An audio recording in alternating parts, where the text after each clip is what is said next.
Coming up on today's wrestling news, the truth behind the botched Money in the Bank finish. We have an injury report following Money in the Bank. An NXT title changes hands at Heatwave. And we have a cameo appearance at Heatwave by Joe Hendry. Adam Wilborn. And Michael Sidgwick. And this is the news. Loads of stuff from the weekend to discuss. Of course, you've got NXT Heatwave. But let's start with Money in the Bank and that botched finish to the World Heavyweight Championship match between Damian Priest and Seth Rollins that subsequently became a triple threat. Drew McIntyre, CM Punk. We all saw how that one went. So, what on earth happened with the pinfall? Seth Rollins, if you haven't seen it, Seth Rollins hits a Falcon Arrow on Damian Priest. 1, 2... it should have been 3. His shoulders were still down. But that's not the finish. Yes. So the referee is caught in two minds, which is interesting because he is the same referee who officiated the main event of WrestleMania 35. We all remember what happened there. He was fined for it. If you're that referee, you must be thinking, oh God, no. Not another one. Rod Zapata, I do believe his Yes. name is. No E on him, though. No. And I know some people have been speculating because immediately after that, obviously the lights come up and Drew McIntyre's music hits and he cashes in his Money in the Bank briefcase. So people were wondering whether it was meant to be a cash-in and therefore there was some production fault, or whether maybe Damian Priest had been not loopy and just missed what was going on, basically. No, happens. That's what people are saying in terms of a reaction to this. A great report from Fightful Select, who spoke to a number of people in WWE in the aftermath of all this. According to Fightful, Priest was supposed to kick out based on chatter after the show. He's said to have been fine in the aftermath, and obviously the ref couldn't really count to 3, as you mentioned there. He was involved in the WrestleMania 35 finish because it would have ended the match, but it would have switched the title to Seth. It would have made Drew's cash-in versus Seth one-on-one, which would have meant you couldn't do CM Punk because obviously there's no DQ in a triple threat, but there is in a one-on-one match, and Punk just came in and grabbed him and just twatted him with chairs, basically, in the title So much shot. riding on it. Yes. Like a ridiculous amount of storyline riding on the finish to that match. So yeah, no word on it just happens. I'll read what the backstage source said. It was an unfortunate situation, but those don't usually happen with Damian Priest, and he was probably more bothered about it than anyone. Considering how much he gives of himself, it would be silly for anyone to hold that against him. It's just a happens situation. Yeah, I mean, he can't really say anything more than that. And ultimately, yeah, he'll probably be getting some flack. Not here, these things do happen. Yeah. Like, I've had baby brain for about 9 years. It just happens. And another thing as well, it's like, did you see Damian Priest's facial expression after the match? He looked absolutely devastated. So he's obviously feeling pretty horrendous right now. Look, absolutely horrendous finish. What can you do? I think it's a different audience these days where, like, they're not quite, when you go on X and it's a bit different. But generally, like, I think people are a lot more understanding of this sort of thing. There were no venomous chants of you up or anything of the sort. I mean, it was bad, it was deflating, but happens. Yeah, exactly. And I think the thing most people are obviously going to be talking about after that match is the fact that CM Punk screwed Drew McIntyre again, and they go on from there. Obviously, that means now that Seth can no longer challenge for the title whilst Damian Priest is champion, but don't worry about that, because he's going to drop it to Gunther in a month. Indeed. So does happen. You know what didn't happen at Money in the Bank? I can't believe this. There were no injuries. What? Again, Sean Ross Sapp coming through with the report on Fightful Select as part of his sort of backstage notes rundown. No serious injuries were suffered at Money in the Bank. On one level, this feels like a bit of a huge shock.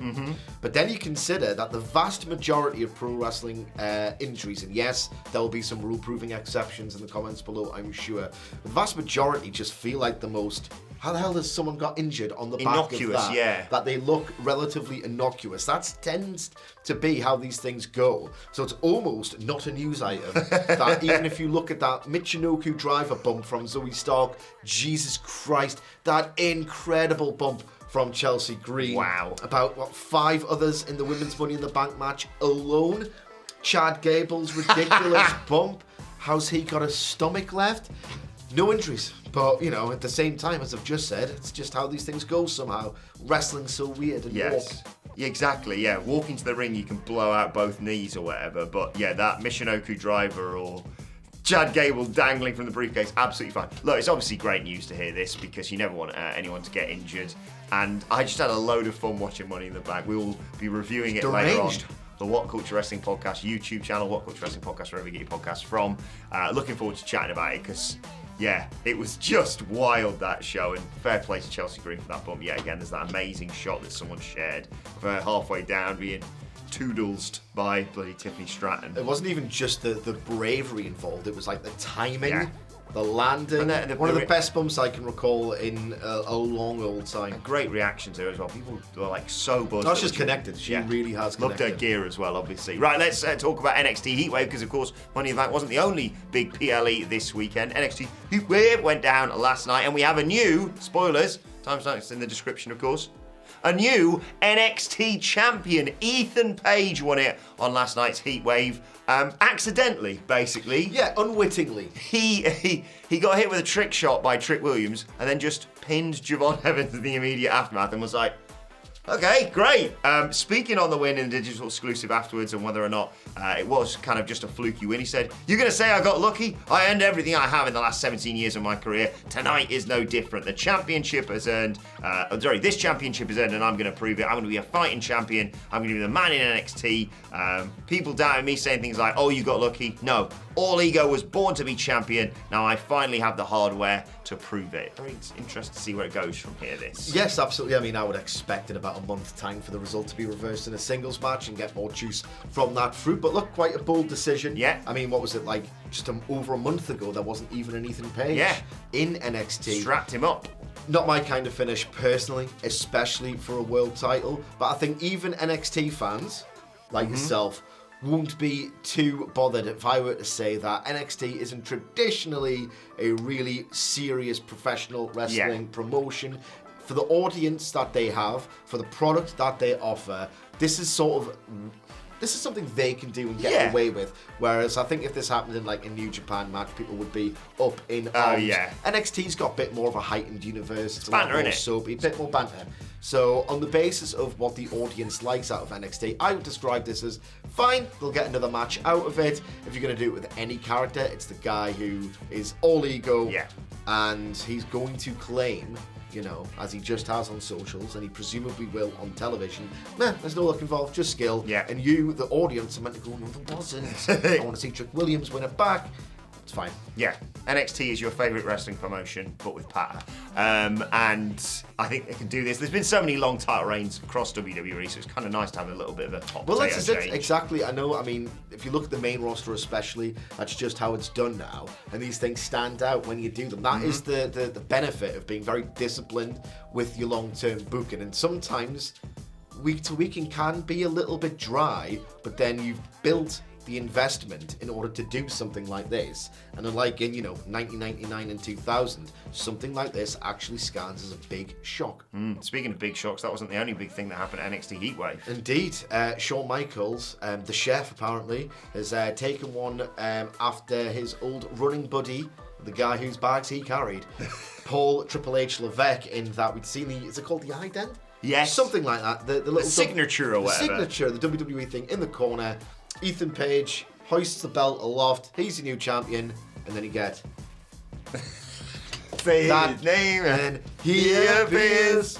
I believe in Joe Hendry. You get that face that you cannot escape on social media. What a bit that is. Yeah. What fantastic. a bit that is. I mean, he's literally, it's like that. Joe Hendry's a part of us all, a part of us all, a part of us all. And he's doing that with his image and that face and that specific shot on X all over again. Corey Brennan of Fightful Select has followed through with a report saying that Joe Hendry is expected to be teased very, very, very heavily in the coming weeks and months as part of the TNA X WWE crossover. They are relying on his ability to go viral with teasers to sort of, pump up the numbers, build up interest in the brand, how stars are meant to operate. Did a huge rating on that NXT beast. Indeed, and then the video in the aftermath is one of the most watched videos of the year, if not the most online. Anyway, great to see. This man has been grinding for a long time. This guy is incredibly talented. He's been trying to stand out, and it's finally happening for him, and I could not be happier. One of the biggest stars in wrestling right now, and like it's you said, crazy. Huge crossover story. You see him at like the Stanley Cup or whatever. It's amazing. This obviously we know Joe from his time in WCPW, and it's just genuinely fantastic, like you say, to see him being such a huge star at the end of a paper. The big not yet. Yeah. Here's Joe. Here's awesome. I saw Joe Hendry in 2014, a decade ago. performing for Insane Championship Wrestling when they did a tour of the country and they hit the Riverside in Newcastle. He, at the time, just was a special guest referee in an undercard match, but he was so magnetic that he was one of the most over people in the building, and that was when he was just cutting his teeth. So it's been a long old journey, and he's finally appearing to be getting there. Fantastic to see it. And if you want to see my chat with Joe Hendry all about his viral success, it's available on our channel now. In fact, if you want to watch it, I don't know if it's even possible, but good luck to our editor. See his name, and he appears. See you later.